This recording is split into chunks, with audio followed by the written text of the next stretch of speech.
क्या आप कोलेस्ट्रॉल की मेडिसिन खा रहे हैं? क्या आप कोलेस्ट्रॉल कम करने की मेडिसिन खा रहे हैं? क्या वाकई आपका कोलेस्ट्रॉल ज्यादा है, या आपके डॉक्टर के मुताबिक आपका कोलेस्ट्रॉल ज्यादा है और आप इसको कम करना चाहते हैं? लेकिन रुकिए, क्या कोलेस्ट्रॉल वाकई कम करना चाहिए? कोलेस्ट्रॉल है क्या?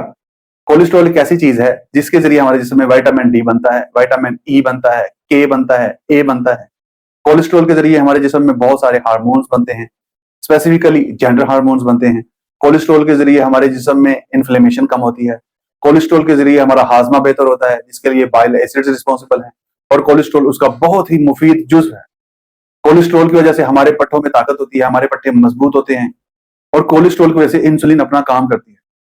क्या इन तमाम अफादियत के बावजूद क्या हमें वाकई कोलेस्ट्रॉल को कम करना चाहिए?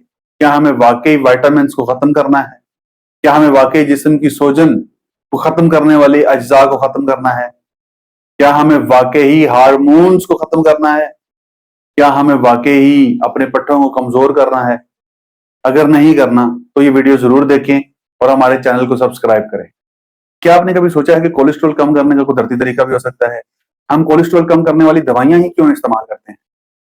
क्या आपने कभी सोचा है कि क्या इन दवाइयों के साइड इफेक्ट्स भी हो सकते हैं? क्या आपने सोचा है कि इन दवाइयों के साइड इफेक्ट क्या क्या हो सकते हैं? और क्या आपने सोचा है कि अगर कोलेस्ट्रॉल वाकई ही कम हो गया और ज्यादा कम हो गया तो इससे हमारे जिस्म में क्या नुकसान हो सकते हैं? आपने ये कभी सोचा है कि कोलेस्ट्रॉल को कुदरती तरीके से कंट्रोल किया जा सकता है?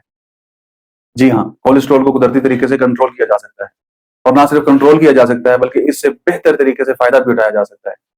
तो फिर ये स्टैटिन्स कहां से आते हैं? तो फिर हमें ये दवाइयां क्यों इस्तेमाल करनी पड़ती हैं? एक बहुत ही अहम चीज जो मैं एक मेडिसिन एक्सपर्ट होने के नाते आपको बताना चाहता हूं, वो ये है कि दवाइयां, अद्वियात, मेडिसिन हम सिर्फ एक एडिशनल थेरेपी के तौर पर इस्तेमाल करते हैं।